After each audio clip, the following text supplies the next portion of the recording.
Welcome to the Real News Network. I'm Jessica Devereaux in Baltimore. And welcome to this edition of the Ratner Report. Now joining us is the man behind the report, Michael Ratner. He's the president emeritus of the Center for Constitutional Rights, and he's a regular contributor to the Real News. Thanks for being with us, Michael.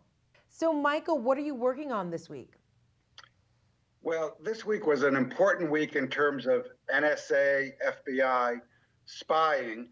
A particular story came out in the new online magazine called The Intercept. It was by Glenn Greenwald, and I think his name is Murtaza Hussain, and it was about NSA and FBI spying on Muslim leaders, particularly Muslim leaders who were lawyers, civil rights leaders, and academics.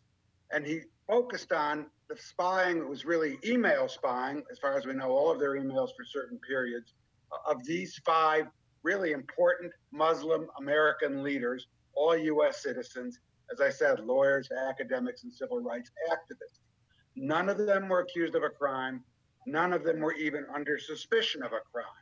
It was spying, I would say pure and simple, but not so pure and simple. It was spying on lawful political activity of these people, spying on people who were advocating for the rights of Muslims, and for the rights, in one case, of Palestinians. It was also spying on a lawyer who represented various people in the context of what the U.S. considers terrorism cases. But the key fact linking them all is that they were Muslims. Now, the story came out of a very long list of emails that Snowden had apparently revealed to the journalists. Was something like, thousands of emails of people who were surveilled in some way, their email accounts. On that list were 202 Americans. They couldn't identify everybody on the list. It was only the emails, but they were able to identify certainly these 5. Of course, in my view, as a human rights lawyer, it should make no difference whether one is an American citizen or not. Why should an American citizen have any higher degree of privacy than someone overseas? But under our Constitution, at least the way the courts have interpreted it, it's more serious when you spy on an American citizen. And so the fact that these 5 were American citizens is of some significance in our country. Of course, that they were Muslims is to me of great significance as well. There's a number of strands that come out of this story. One is, and the most important to me, is that this is completely unjustified and illegal. The targeting of Muslims because of their religion. I think about, what if these were Mormons? What if they were Jews? Wouldn't this country be screaming about what happened? But we haven't seen screaming about what happened to these leaders. Let's hope that screaming begins. The key to understanding this story, to me, is in part from my work, the context I've worked on since 9/11. It's not surprising to me that the NSA and the FBI has focused on Muslims. They've been doing that for a long time. I saw it right after 9/11 when completely unjustifiedly the FBI picked up young Muslim men all over the United States, put them in jails, and wouldn't let them out of those prisons until the FBI cleared them for release. Think about it. The people were innocent, but they still had to get cleared by the FBI. Rather than the other way around, the FBI had to prove their guilt before they could be held in prison. So that's one instance. Another one, immediately after 9/11, picking up of young Muslim men, forcing them to be fingerprinted and forcing them to answer questions, really, to some extent, on pain of deportation. So you see that the attacks on Muslims have been their origins way, way back. Or think of another one, which I worked on from the beginning, Guantanamo.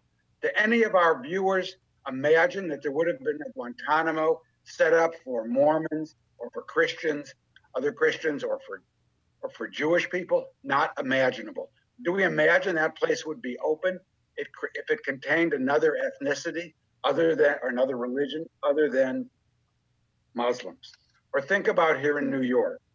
New York, for a long time, until our mayor finally disbanded it, New York had a separate unit of the police department that was to spy on Muslims, and it spied everywhere. It spied in New York, in the case that the center is working on. It spied on mosques, restaurants, places of work of Muslims in New Jersey.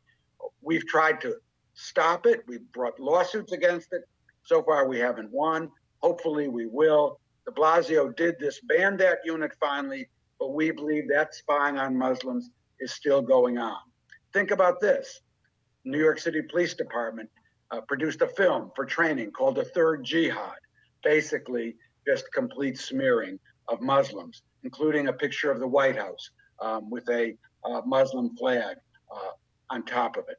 So this isn't new. Think about the entrapments that have happened since 9/11 of Muslim young men, people who would never have committed a crime but for the entrapments. So what we're seeing created in the United States, and the fact that these 5 leaders of the Muslim community were targeted, is not just a hostile work environment like we always allege around race and sexual gender issues, but a hostile country toward Muslims. And you could even say more broadly, as you look at our war machines all over the world, a hostile world for Muslims. So that's one strand that comes out of this important revelation about spying on these 5 leaders. A second is that they spied on people who are attacking, or they're attacking actually, those who are fighting back against this spying on Muslims. So in one case, a man named Nihad Awad, who is head of CARE, Council on American Islamic Relations, the biggest civil rights organization in the United States, he is one of the 5 figures that was spied on. The Center for Constitutional Rights, where I work, put out a statement saying this is akin to when the U.S. spied on Martin Luther King, Ella Baker, Jesse Jackson, and other civil rights leaders. To their credit, 45 civil rights organizations have come out and said this spying on a civil rights leader is outrageous. So a second part of this NSA spying story, FBI spying story, it actually attacks those who are trying to make changes and support of Muslim civil rights in this country. A third aspect that's been important to me as a lawyer, of course, is the fact that one of these people, in fact, 2 of them were lawyers. A particular person, Asim Ghafoor, is a Muslim lawyer who has clients who the U.S. claims were involved in terrorism-related cases. Communications with lawyers and your clients are attorney-client protected. The government can't spy on them. They can't look at them. They're not allowed to do that. If they could do that, the government would tailor its case so that your client would always be convicted. And yet, here we have FBI, NSA spying on a lawyer, violating the attorney-client privilege, as far as I can tell so far in that case. I believe that there really no longer is attorney-client privilege protection in this country for people like those at my office, for people like Asim Ghafoor, and for others who represent, in particular, Muslims. The center tried to bring this out in a case that we brought to stop what we believe is government spying on our communications, our lawyers' communications with our Guantanamo lawyers, with our Guantanamo clients. We went to court. We thought we had a very good case. The government claimed we couldn't absolutely prove we were spied on, and the case was dismissed. But here we now have a case of a lawyer clearly who's been spied on by the government. Sadly to me, the NSA guidelines on when they can spy on lawyers would seem to indicate they can do it. They can do it in the case of the lawyers at the center who have Guantanamo clients, and they can do it in my case when I talk to my client, Julian Assange, and others from WikiLeaks outside the United States. The NSA says as long as there's no indictment of those people, or public indictment, they can go ahead and spy on attorney-client communications. At least it's left open that they can do it, and I think it's very likely they're doing it. And recently, there's a board set up. It's called the Privacy and Civil Liberties Oversight Board, set up by the government to see when's the government going beyond what it should, when's it not. It's basically not much of a board. It's not much protection. But they also have indicated that there's a good chance that lawyer communications with their clients can be spied on in the case that I gave, for example, Assange overseas. I actually am the center of a long history with this. When I first got to the center, one of its founders was Arthur Kanoy. It was revealed to Arthur that when he worked as a lawyer for the United Electrical Workers, that his legal conversations about what their court strategy would be against the government was spied on by the government and actions taken based on what they learned the legal strategy of the UE was doing.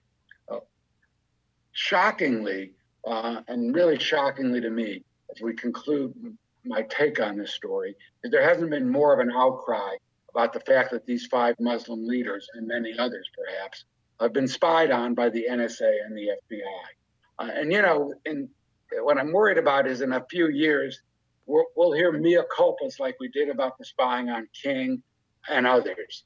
And the question for me is, why aren't our major media coming out now and saying this is outrageous, it has to stop? Why isn't Obama saying this has to stop? Why are we allowing to be created in this country a targeted, vulnerable population that is being repressed, not just by the government, but of course that's what this is about, but by the media as well? We allowed it to happen with the Japanese in the Second World War when we put them into camps. It's been allowed to happen with other populations in this country.